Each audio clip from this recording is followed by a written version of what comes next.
साथियों, ये हैंडबिल हमारे हाथ में आप देख रहे हैं, ये हैंडबिल है भारतीय विद्यार्थी मोर्चा का। 6 अक्टूबर 2025 को, अभी आगामी 6 अक्टूबर को 2025 को भारतीय विद्यार्थी मोर्चा द्वारा एक बड़े आंदोलन की घोषणा की गई है, जो कि 6 अक्टूबर 2025 जंतर मंतर स्थान जंतर मंतर है। वहां पर राष्ट्रव्यापी धरना प्रदर्शन होने वाला है। इसी विषय को लेकर हम चर्चा करेंगे। तो हमारे साथ भारतीय विद्यार्थी मोर्चा के ही पदाधिकारी बुद्धप्रिय पासवान जी हमारे साथ मौजूद हैं। क्या कारण है बुद्धप्रिय पासवान जी, आप लोगों को दिल्ली जंतर मंतर जाना पड़ रहा है, और ये जो आंदोलन की घोषणा क्यों की गई है और क्या कारण है? हमारे दर्शकों को बताने की काम करिए। सबसे पहले आपका धन्यवाद।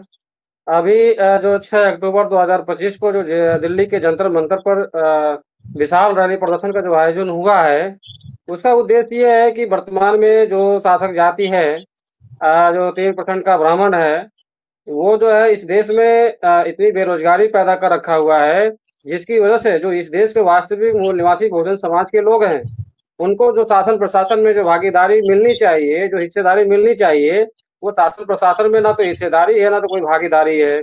दूसरी चीज़ ये है कि वर्तमान में अभी सरकार ने, जो उत्तर प्रदेश की सरकार है, उत्तर प्रदेश की सरकार ने अभी विद्यालय मर्जिंग को लेकर के उन्होंने पॉलिसी बनाई हुई है कि जो प्राइमरी और उच्च प्राइमरी विद्यालय हैं, उन विद्यालयों को मर्ज कर रही है, और उस मर्जिंग की वजह से जो बहुजन समाज के विद्यार्थी थे, वो विद्यार्थी अब उनके जो विद्यालय हैं काफ़ी डिस्टेंस पे हो जा रहे हैं, काफ़ी दूरी पे हो जा रहे हैं, जिसकी वजह से जो एससी, एसटी, ओबीसी के बच्चे उन प्राइमरी और उच्च प्राइमरी विद्यालयों में जाते थे, अभी वो पढ़ने से वंचित किए जा रहे हैं। तो इसके विरोध में ये दिल्ली जो है ये प्रोटेस्ट जो हो रहा है 6 अक्टूबर 2025 को, तो ये मुद्दे उसमें इन्वॉल्व हैं। इन मुद्दों को लेकर के ये प्रोटेस्ट पूरे भारत के लोग इस आंदोलन में आ रहे हैं। और ये केवल विद्यालय मर्जिंग का केवल उत्तर प्रदेश में ये नहीं हुआ, ये पूरे भारत के प्रत्येक राज्यों में हो रहा है। अभी जो डाटा आया हुआ है, लगभग पूरे भारत में 90,000 विद्यालयों को मर्ज कर दिया गया है। तो मर्जिंग करने की वजह से एक तो बहुजन समाज के जो विद्यार्थी थे, वो विद्यार्थी जो है पढ़ाई से वंचित किए जा रहे हैं। दूसरा उसमें मामला ये है कि जो एससी, ओबीसी और एसटी के जो प्राध्यापक होते थे, जो अध्यापक होते थे, अभी मर्जिंग हो जाएगा तो विद्यालय सीमित हो जाएंगे। तो जो वैकेंसियां आनी चाहिए थी एससी, एसटी, ओबीसी के जो लोग टीचर बनते थे, अभी वो टीचर बनने से वंचित किए जा रहे हैं। तो ये बहुत बड़ा मामला है, क्योंकि अगर देखा जाए तो एससी, एसटी, ओबीसी के जो टीचर होते थे, वो काफ़ी केयर करते थे पढ़ाई को लेकर के। तो अभी क्योंकि वर्तमान की जो सरकार है, उसकी ये सोच है, उसकी ये नीति है कि शेड्यूल कास्ट के बच्चों को पढ़ने पढ़ने के अधिकार से अधिकार वंचित रखा जाए, शेड्यूल ट्राइब के बच्चों को पढ़ने के अधिकार से अधिकार वंचित रखा जाए, और इनके टीचर जो है ना होने पावे। क्योंकि जब विद्यालय ही नहीं रहेंगे तो शिक्षक होने का कोई सवाल ही नहीं बनता। तो कहीं न किस कहीं प्रकार की सरकार जो तैयारी योजना ये चल ला रही रही है? है।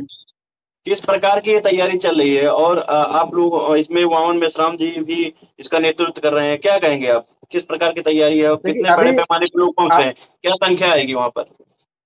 नहीं, अभी जो तैयारी चल रही है, ये तैयारी पूरे भारत में हो रही है, और भारत के प्रत्येक जिला, प्रत्येक तहसील, प्रत्येक ब्लॉक, प्रत्येक ग्राम लेवल तक ये तैयारी चल रही है।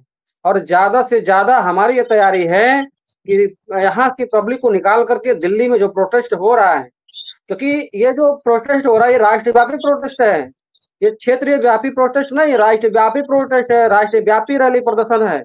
और समस्याएं जो है वो कोई क्षेत्र स्तर की नहीं है, राष्ट्र स्तर की समस्याएं हैं। तो इस वजह से जो आदरणीय वामन मेश्राम साहब ने आंदोलन की घोषणा की हुई है, राष्ट्रव्यापी समस्या को ध्यान में रख करके घोषणा की हुई है। तो इस वजह से जो हमारी तैयारी है वो राष्ट्रव्यापी स्तर पे है, और हम राष्ट्रव्यापी ये प्रोटेस्ट कर रहे हैं। और सरकार को ये, क्योंकि हम निवेदन तो करते रहे हैं कि आप ऐसी पॉलिसी क्यों बना रहे हैं, हमें अधिकार वंचित क्यों करना चाह रहे हैं, हमें गुलाम क्यों बनाने की नीति बना रहे हैं। तो सरकार जो है वो अपने इन पॉलिसियों पे अड़ी हुई है, और जो इस देश के वास्तविक मूल निवासी बहुजन समाज के लोग हैं, उनको शिक्षा के अधिकार से सरकार वंचित कर रही है, तमाम साधन संसाधनों के अधिकार से सरकार वंचित कर रही है।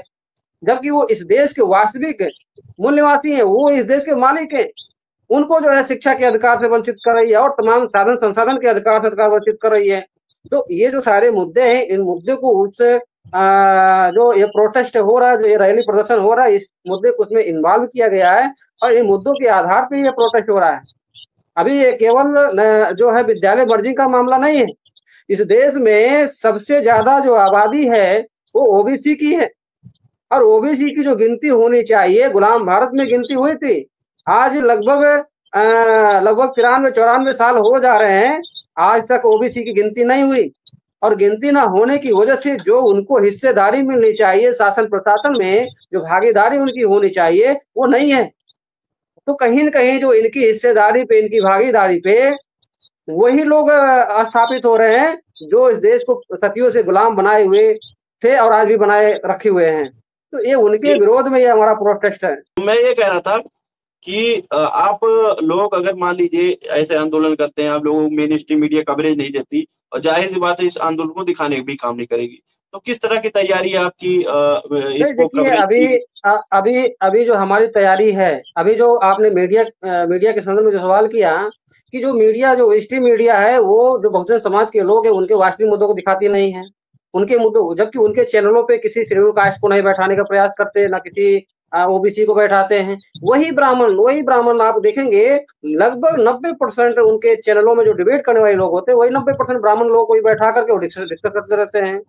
तो वो जो अपने मुद्दों की चर्चा करते हैं कि हम शासन, सत्ता और व्यवस्था में कैसे बने रहें, कैसे जो हम प्रस्थापित रहें और हमारा शासन प्रशासन में भागीदारी सुनिश्चित बनी रहे, हम ही शासन करते रहें इस देश में और जो इस देश के मूल निवासी हैं उनको जो है गुलाम बना के हम रख सकें। तो अब ऐसा होने वाला नहीं है, तमाम देशों में ऐसी जो करने वाले लोग थे उनके खिलाफ ये आंदोलन हुए और उसके प्रभाव आपको भी देखने को मिले होंगे।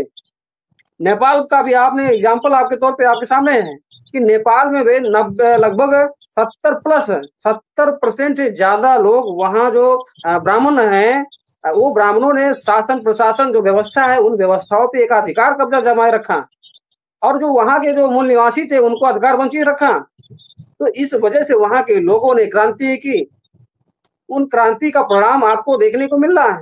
तो अगर हमें शासन प्रशासन में हिस्सेदारी अगर नहीं मिलती है, तो नेपाल की तरह यहाँ भारत में भी हो सकता है।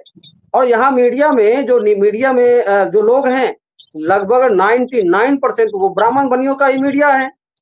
तो जो इस देश के मूल निवासी लोग हैं, जो वो समाज में जागृति कर रहे हैं, जो अपने अधिकार की लड़ाई लड़ रहे हैं, ना तो उनके अधिकार की लड़ाई को वो कवर करते हैं और जो उनके साथ शोषण होता है, अन्याय अत्याचार होता है, उन घटनाओं को दिखाना चाहिए, उन घटनाओं को दिखाते नहीं हैं। वो बस वही खबरें दिखाते हैं जिन खबरों का कोई मतलब नहीं है। और वर्तमान की जो भारत की मीडिया है, वो कर्मकांड, पाखंड की ही चीज़ों को दिखाती है और घंटों-घंटा बैठा करके दिखाती है। जबकि वो देश में कोई ऐसा कोई मुद्दा ही नहीं है वो। लेकिन फिर भी जो है उनको घंटे-घंटे बैठा करके बेमतलब का डिबेट करती है। तो डिबेट देखिए, करने का जो उनका ये लास्ट मकसद होता है। लास्ट हमारा सवाल ये है बुद्धप्रिय जी, बातें आपकी सही है। मेन स्ट्रीम मीडिया के क्या रवैया रहा है, उनको क्या किन नाम से संबोधित किया जाता है, आप लोग बाकायदा वाकिफ हैं। हमारा लास्ट सवाल मतलब सवाल ये है कि देश के तमाम उन SC ST OBC Bahujan Samaj के लोगों तक आप हमारे चैनल के माध्यम से, इस प्लेटफॉर्म के माध्यम से क्या संदेश देना चाहेंगे इस आंदोलन को लेकर? देखिए, मैं आपके चैनल के माध्यम से ये मैसेज देना चाहता हूँ क्योंकि वर्तमान की जो मीडिया है, वो जो स्ट्रीम मीडिया आप जिसको कहते हैं, वो ब्राह्मण बनियों का मीडिया है और जो यूट्यूब मीडिया है, वही ग्लोबल मीडिया है। तो हम आप जैसे लोग जो समाज में वास्तविक प्रतिनिधि, क्योंकि लोकतंत्र के वास्तविक पिलर तो आप जैसे लोग हों, जो लोगों की खबरों को आप दिखाते हो, जो आम आदमी की खबरों को आप लोग दिखाते हो। तो आपके चैनल के माध्यम से मैं ये अपील करना चाहूँगा कि आप जैसे लोगों को ही फॉलो करें और आपके द्वारा जो वास्तविक खबरें दिखाई जा रही है, उन खबरों के आधार पे ही सही और गलत का आकलन करें। ताकि जो है इस देश में जो समस्याएँ बनी हुई है, उन समस्याओं का समाधान हो सके और अपने हक अधिकार के लिए लोग इकट्ठा हो सके। क्योंकि वास्तविक तौर पे तभी जो हमारी जो भागीदारी सुनिश्चित हो सकती है, तभी हो सकती है। और हमें जो नेशनल मीडिया है, जो स्ट्रीम मीडिया है, ऐसे मीडिया को हमें बायकॉट करने की ज़रूरत है, उनका बहिष्कार करने की ज़रूरत है। तो हम आपके चैनल्स के माध्यम से ये अपील करते हैं और ये जो 6 अक्टूबर का जो प्रोटेस्ट है, आप जैसे मीडिया के लोग उस खबर को दिखाएँगे और जो है उस आंदोलन में आपका भी साथ सहयोग रहेगा। मैं ऐसी आशा और अपेक्षा भी आपसे करता हूँ और इस चैनल के लिए जो भी दर्शक हैं, वो उन दर्शकों से भी अपील करता हूँ कि आप जैसे चैनलों को, जो लोकतंत्र का जो चौथा स्तंभ है, उस चौथे स्तंभ को अगर कोई आप बरकरार रख रहा है, कोई बना के रख रहा है, तो आप जैसे चैनल लोग ही बनाकर और बरकरार रखे हुए हैं। तो मैं इतनी सी ही बात रखूंगा आपके चैनल के संदर्भ में। जी। तमाम युवाओं तक क्या मैसेज देंगे जो इस आंदोलन में शामिल होना चाहेंगे, या जो अभी तक आपकी मैसेज उन तक नहीं पहुंची हैं, उन तक क्या मैसेज देना चाहेंगे? मैं आपके चैनल के माध्यम से ये विद्यार्थी, युवा और जो वर्तमान में बेरोजगारी है, उन बेरोजगारों से ये अपील करूँगा कि जो 6 अक्टूबर को जो ये प्रोटेस्ट हो रहा है, ये इन्हीं के हक अधिकार के लिए प्रोटेस्ट हो रहा है।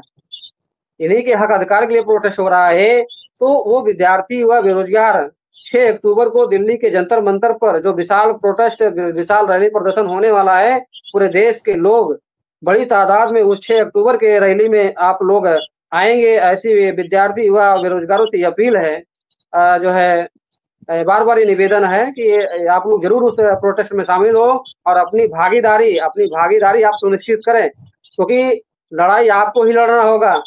माँगने से मिलने वाला नहीं है, और जो शासन सत्ता में बने बैठे हैं, वो आपको देने वाले नहीं हैं। आपको अपना हक अधिकार लेना है, तो आपको अपनी लड़ाई लड़नी होगी और आपको इस आंदोलन में प्रतिभाग करना होगा। जी। तो साथियों, हमारे साथ बुद्धप्रिय पासवान भारतीय विद्यार्थी मोर्चा के पदाधिकारी थे, जिन्होंने साफ तौर पे कहा कि जो अधिकार है वो अपन लड़ाई लड़के ही लेनी होगी, क्योंकि जिस तरह वर्तमान की सरकारें रही हैं, बेरोजगारी को लेकर ये आलम है कि पेट के पेपर में आपने हाल ही में देखा होगा, जिस तरह ट्रेनों में ठूस-ठूस कर यहाँ के बेरोजगार युवा जिस तरह उत्तर प्रदेश में गए, लेकिन फिर भी यहाँ की सरकारें जो हैं अपना जो है पीठ थपथपाने का काम करती हैं, कहती हैं कि हमने बेरोजगारी खत्म कर दी, यहाँ पर रोजगार का मामला कोई है ही नहीं। तो ऐसे तमाम मुद्दे जो हैं उनको लेकर ये जो प्रोटेस्ट होने वाला है जंतर मंतर पर, आप लोग हमारे चैनल पर अगर देख रहे हैं तो ये मैसेज दूर-दूर तक उन बहुजन समाज के छात्र-छात्राओं तक आप पहुँचाएँगे। तमाम लोग इस वीडियो को ज़्यादा शेयर भी करेंगे, और चैनल पर नए हैं तो चैनल को सब्सक्राइब करें और